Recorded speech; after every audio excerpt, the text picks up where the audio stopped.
کۆمپیوتەرە مرۆییەکە. ئایا دەکرێت مرۆڤێک نەتوانێت قۆبچەی کراسەکەی دابخات بەڵام 12,000 کتێبی لەبەر بێت؟ ئەمە چیرۆکی سیرترین مێشکی جیهانە. لۆرنس کیمپیک ئەو پیاوەی مێشکی وەک دوو بەشی جیاوازکاری دەکرد. دەیتوانی لە یەک کاتدا بە چاوی ڕاستی لاپەڕەیەک و بە چاوی چەپی لاپەڕێکی تری کتێب بخوێنێتەوە. تەنها 8 چرکەی بەس بوو بۆ خوێندنەوەی دوو لاپەڕە.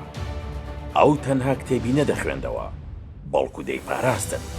لە سەدانەوە 2/8 هەموو شتانی لە ژیانی دەخوێندبوویەوە لە مێشکیدا مابوونەوە.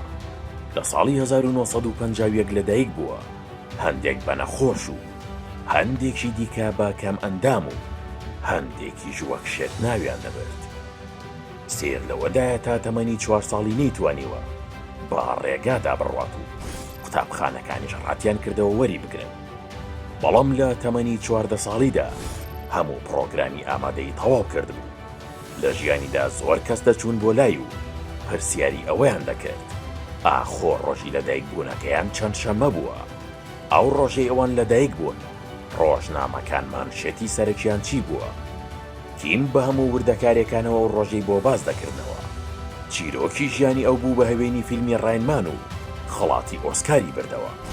ئەو پیاوەی ناوی هەموو شەقام و کۆد و پۆستەی شارەکانی ئەمریکای لەبەر بوو.